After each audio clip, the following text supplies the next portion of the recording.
రాకాలోకంకి స్వాగతం. ప్రభుత్వాలకు ప్రజలకు విస్పష్టమైనటువంటి సంకేతాలు పంపవలసిన అవసరం ఉంది.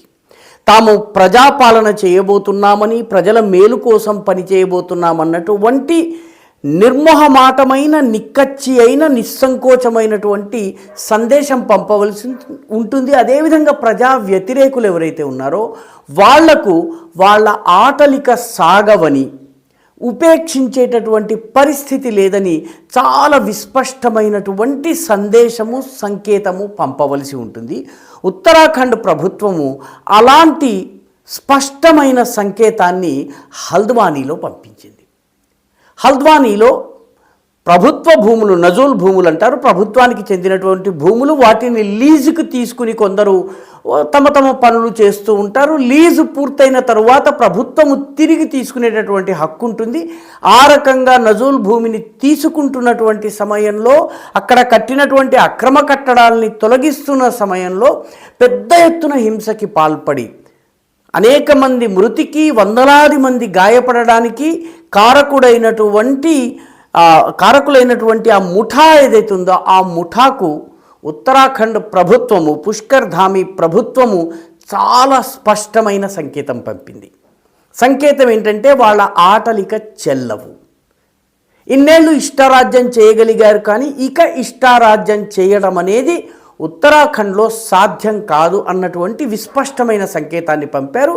ఏ నజూల్ భూమినైతే వాళ్ళు కబ్జా చేసుకుని తమ భూమిగా చలామణి చేసి ప్రభుత్వం దానిలో అడుగు పెట్టకుండా ఉండడానికి భయపెట్టేందుకు గాను ఒక మసీదును, ఒక మద్రసాను కూడా నిర్మించి, అక్రమ మసీదు, అక్రమ మద్రసాను నిర్మించి పెట్టి అక్కడికి ఎవరొస్తారో చూద్దామని సవాలు చేసినటువంటి అబ్దుల్ మాలిక్ అనేటటువంటి వ్యక్తి, అతని ముఠా ఏదైతే ఉందో వాళ్లకు ఉత్తరాఖండ్ ప్రభుత్వము ఆ మొత్తము భూమిని నేలమట్టం చేసి అక్రమ కట్టడాల్ని తొలగించింది. దీనికి వ్యతిరేకంగా వాళ్ళు గుండాలను ఉసిగొల్పారు, రాళ్ల వర్షం కురిపించారు, దాడులు చేయించారు, అనేక మంది పోలీసులు గాయపడ్డారు. అయితే పుష్కర్ ధామీ ప్రభుత్వం, ముఖ్యమంత్రి పుష్కర్ ధామీ ప్రభుత్వము ఈ అబ్దుల్ మాలిక్ అతని వంటి అనేక మందికి ప్రభుత్వం యొక్క దృఢ నిశ్చయము, కృత సంకల్పం గురించి చెప్పేందుకు చాలా అద్భుతమైనటువంటి బాట ఎంచుకున్నారు. ఏ నజూల్ భూమిలో అక్రమ కట్టడాలు కట్టి అవి తమవి అని చెప్పుకుని ఒక ముఠా ఇష్టారాజ్యం చేసేందుకు ప్రయత్నించిందో వాళ్ళని తరిమి వేసిన తరువాత, వాళ్ళ నాయకుడిని ఢిల్లీలో అరెస్ట్ చేసిన తర్వాత, అబ్దుల్ మాలిక్ని ఢిల్లీలో అరెస్ట్ చేశారు.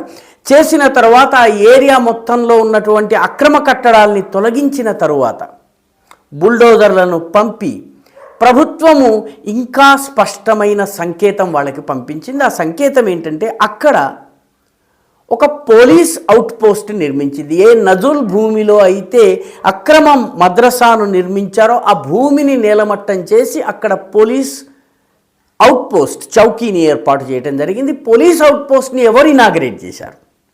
మంత్రో, ముఖ్యమంత్రో, లేకపోతే పోలీస్ డీజీపీఓ రాలేదు. దుండగుల రాళ్ల దాడిలో గాయపడ్డటువంటి మహిళా పోలీసులు తలలకి చేతులకి కట్లు కట్టుకుని అదే స్థితిలో వచ్చి వాళ్ళు ఈ అవుట్ పోస్ట్ని ఇనాగరేట్ చేశారు.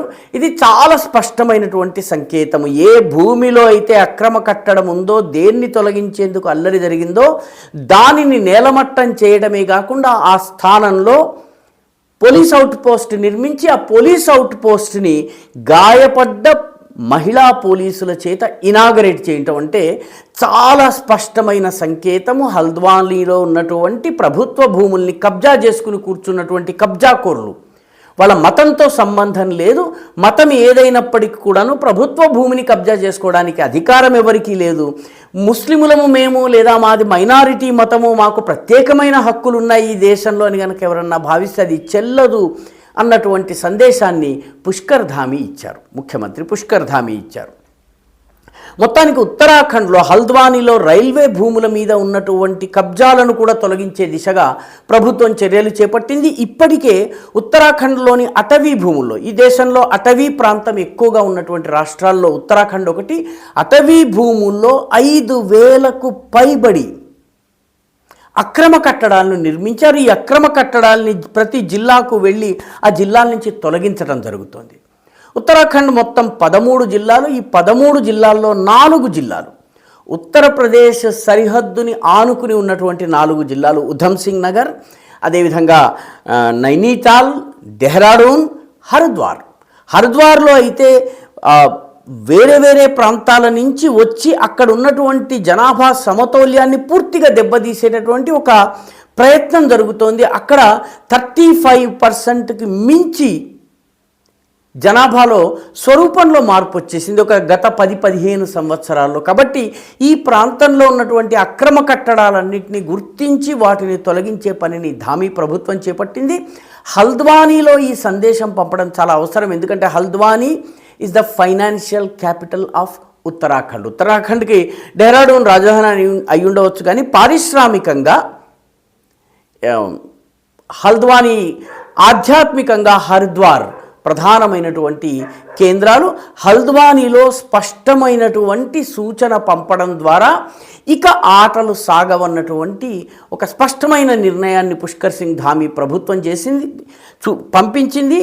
వీటి ఇనాగరేషన్ కూడాను ఆ బాధిత మహిళా పోలీసుల ద్వారా చేయడము, పెద్ద డీజీపీనో ఐజీపీనో పిలిపించుకుని దాన్ని చేసే బదులు ఈ రకమైనటువంటి ఒక స్పష్టమైన సంకేతము, మహిళలపైన ఎంత క్రూరంగా ఎంత అత్యాచారాలు జరిగినాయో, వాళ్ళపైన రాళ్ల దాడి జరిగిందో, వాళ్ళపైన భౌతిక దాడులు జరిగినాయో మొత్తము ప్రపంచానికి చెప్పేందుకు ధామీ ప్రభుత్వము ఈ కౌంటర్ అఫెన్సివ్ని ప్రారంభించింది.